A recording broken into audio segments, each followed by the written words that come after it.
Hi all! Everything in my video is pulled from the public domain, and I am using them under the Fair Use, Fair Dealings guidelines. Everything I say is my own opinion. You should look into this information for yourselves, but I'm pretty sure I'm right. Good morning, everybody. Well, this is going to be a little bit of a shorter video than usual than I've been putting out lately anyway, but there's so much information in here that it's just, stick with me. Let's get to the end, okay? Let's go. All right, we're going to start with this list that was put up by somebody who shall not be named. And supposedly these are the problematic YouTube channels. Ladies and gentlemen, you can use this list to sign up for your favorite YouTubers. So just go down the list, I'm on there too, and use it to find the YouTubers that are going to be the best for you. Okay? All right, moving on. All right, this article came out saying that Prince Harry needs the Invictus Games after what happened with the Oprah interview. The idea behind that is that after Harry and Meghan were caught lying to the court, it's been proven they plagiarized, and they're divas and all this stuff going on, they need something to remind everybody of the good that Harry did in setting this up, that he was one of the founding members of the game, okay? Unfortunately, now that he's monetized the Invictus Games, people are not looking at it so favorably. It's kind of, backfiring. All right, moving on. Ladies and gentlemen, Piers Morgan is in the house. Yes, I love that man. Now, we know that his TV show called Uncensored is about to launch. And Piers said, I still don't believe a word that Meghan Markle says. I still think everything that comes out of her mouth is, well, you know the word, I can't say it. Now, he brought up a very good point that his co-anchor, Susan, believed her and he didn't. And he lost his job and she got to stay. And Piers said, I don't understand why someone's right to believe was deemed more important and more valued and protected than someone's right to disbelieve. Which, that's an excellent point. Now, in the middle of all this, people complained to Ofcom. You guys know that. He was cleared. And while Meghan tried to silence him, he now has a show making even more money than he did before. Now, that is fabulous. I love that. The more you try to silence people, the more people just slip through your fingers and you make more. I love it. I love it. All right, moving on. By the way, they have gone all out for him. Look at this new studio. Absolutely fabulous. Good luck, Piers. You're going to have a great show. Go for it. A big thank you to Remoulade Sauce for the above, because several people had said, well, you're pricing out Meghan, but you didn't price out Kate during her tour. Actually, I did price out some of her stuff, but here you go. The difference between a 7-day tour and a 3-day Invictus Games. Yeah. All right, moving on. All right, well, this came up from Angela Levin saying that Harry has always worn his heart on his sleeve and he managed a few smiles, but while Meghan was basically beaming at the camera, Harry just walked around looking depressed. And I was like, really? And then this came up. Yeah, I agree with that statement. He does look depressed. I think Netflix has taken over. I think it's out of their hands. I think they realize now that they're in serious trouble and they're not in control anymore. I can totally see that. Okay. Now, it was reported on Monday that Harry stayed in the Netherlands and Meghan flew home. Finally, she left. I was like, great. Now Harry can actually put his attention towards the athletes. They need to start focusing on the athletes. And let's get some good footage. And then Omid Scobie put this up. Anything where the media is there or they're going to take a picture, Harry's not going. Really? I guess they got all the Netflix footage they needed of them cheering on people. They don't need to go anymore. What a shame. Wow. All right, let's move on to I guess it's considered the big story of the day. Let's take a trip down memory lane, ladies and gentlemen. Do you remember that Harry and Meghan called one of their Sussex Squad fans to thank them for some fundraising efforts? I don't know if you guys remember all that. And then it came out who this person was. Yes, Danny Trin. She was one of the people that was abusing Kate and William and the kids online. Horrible, horrible tweets. And that's who Harry and Meghan called to thank for fundraising. So when it all came to light, the two of them were told that they should call her out. They should call out the entire Sussex squad because they were saying some of the most disgusting, vile things online. And the things they were saying did not line up with the things that Harry and Meghan were professing, to be for. You know what I'm saying? Equality and equity. And we don't talk about people like that. And we don't body shame. And we don't use foul language. But yet these people were. But Harry and Meghan were asked to call them out. And they didn't.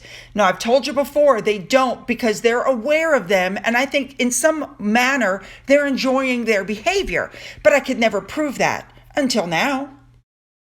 So apparently, Chris Shipp was at the Invictus Games, one of the royal reporters, and he ran into one of the, I'd like to call them a lower level or an upper level, they're more prominent Sussex squad members. So here's a picture of Chris standing with this young lady.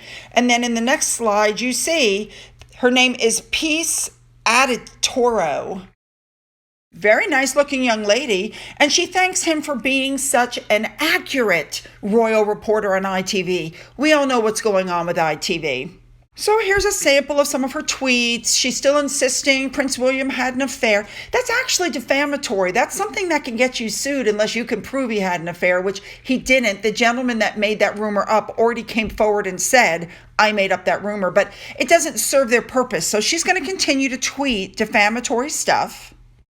I mean, you can see it's just mean. She's putting up mean, nasty things. I mean, my mother always told me if you have nothing nice to say, say nothing. But okay. And here she is with Prince Harry. That's right. And apparently there was a group of them. You can see there's somebody to the left and somebody to the right. And one of those people posted the following. She is quoting Prince Harry as saying, continue doing what you do, and we appreciate you. Yeah. Interesting. I wonder, did he really know who they were? My guess would be yes. I believe he did. One of the other women wrote, the three of us were together. He hugged all of us. I got greedy and asked for a second hug, and he said he couldn't because he was working. And then she said, thank you for being, one of the other people wrote, thank you for being such a wonderful ambassador for the squad. Point is, don't tell me now that Harry and Meghan don't know them and don't know what they're doing. They are well aware of them. So as they're throwing comments at people and they're threatening children to kill children, these are the representatives of Harry and Meghan, as I've always said. Spot on. All right, moving on.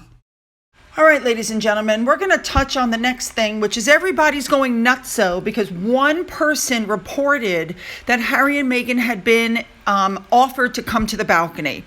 They were not offered to come on the balcony. I always believe the Teresa Longo posts. She always is 100% spot on with her comments. So let's just talk about what's in here. First of all, it says they are not allowed to be photographed along working members of the royal family.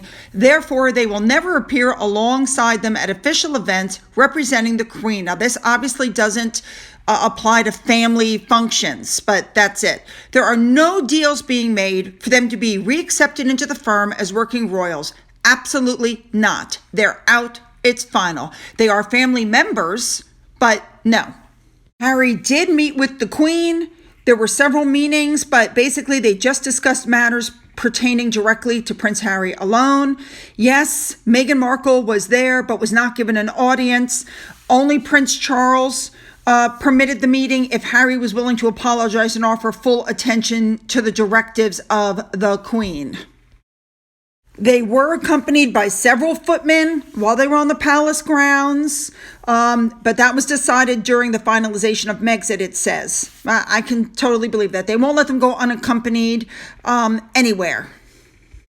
They're saying there will be absolutely no Windsor christening for Lily. Full stop. It's not happening, and it will not stop. It's just not going to happen. They're also saying there's no divorce plans because, after all, Meghan will be the daughter-in-law of the king. Yep.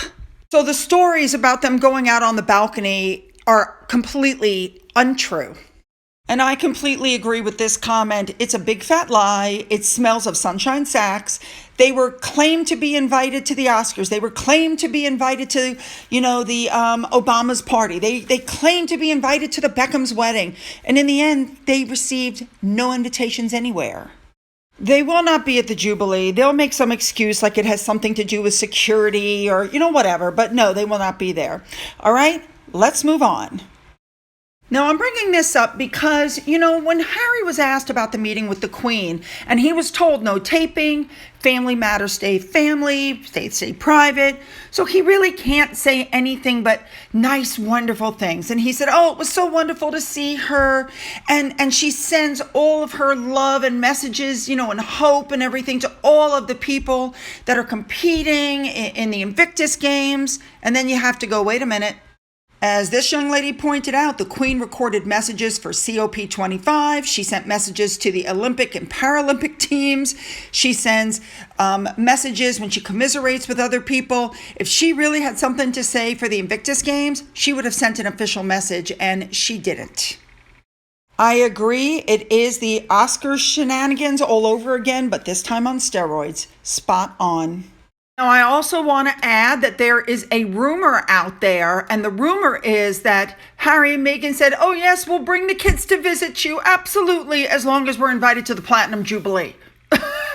So if you want to see those kids, you better get us an invite. Could you imagine the PR disaster if something happens to the Queen before Harry and Meghan allow her to meet those kids? That will be unrecoverable. Okay, moving on. All right, the last story that we're going to cover is from when Harry was interviewed by those two Dutch children, and he said, I want my children to grow up in a more equal world, and I will never, ever, ever, ever, ever stop until I accomplish that. And I was just like, you've got to be kidding. I'm sure that means they're going to move out of their mansion and into some public housing and give up the Range Rovers and the drivers and the cooks and the nannies and the lawn personnel and the private jets. I'm assuming that's what you mean, because you've got to be kidding. It's funny. Piers Morgan jumped into this one, and his thought process was almost identical to mine. He said, and I'm quoting, a spoiled, privileged prince who inherited millions and millions and now makes hundreds of millions, fleecing his royal titles from his $11 million California mansion, wants equality for his kids? Who is he kidding? Several people on Twitter made comments about what he said. One person said, quote, I think it's more the language he's using implies his kids are oppressed when they are among some of the most privileged of the world. And a different user wrote, so basically he can't cope with the fact that William's 3 children are in front of his 2 children in the line of succession. Well, good point. Somebody else claimed his kids are 25% African American and 50% British royalty with massive inherited wealth in the future. I think they'll make it okay. But the one comment that really caught my attention was somebody who said his kids are literally royalty. Is he saying he's going to work tirelessly to make their lives crappier so they'll be more like everybody else's? Good point. And other people feel the same way. Summer Sherberry pointed out that Harry told us he'll never stop fighting to make the world fairer for his offspring. But imagine him thinking the world is unfair. A man who spends his time in a multi-million-dollar mansion with staff, who travels by private jet and has practically unlimited wealth. Think about that. He thinks his children need a better, fairer start. Unbelievable. Summer, I completely agree with you. Spot on. Tom Crinlin pointed out that presumably Harry's going to convert his mansion into a homeless shelter and donate all of his Netflix and Spotify millions to charity. That he's a virtual signaling phony. I completely agree. And finally, I'm going to finish up with a comment from one of my followers, Parkwood633, who referenced this picture in comparison with the way Meghan looks in this picture. And her point was that tanner for the NAACP and white for the Netherlands. Spot on. It's like the skin color is a component of the outfit. And as for the wardrobe, she seems to be merching. And I completely agree, she was. I also agree with your comment that Omid always has to make some sort of a snarky something or, insinuation about the royal family. And it just shows his bitterness and it depreciates his sincerity. I completely agree. So I want your comments. What do you think about Piers Morgan coming back with a new channel? What do you think about Harry acknowledging that he's aware of the Sussex Squad and their behavior? What do you think about Harry saying that he wants to make the world more equal for his children? Two of the most privileged children on the freaking planet. And what do you guys think about the stories going around that Harry and Meghan will be on the balcony? Because, no. Don't forget to leave those comments below. I want to see them. Don't forget to check the subscribe button. Hit that button. And if you've already hit the button, double check to make sure you're still subscribed, as I am still getting comments from people telling me that they have been unsubscribed. Very odd. Don't forget you can follow me on Twitter. You can follow me on Getter. You can follow me on Rumble. Don't forget you can email me. To those who have donated to my coffee fund, thank you so, so much. And as always, you guys, have a great day.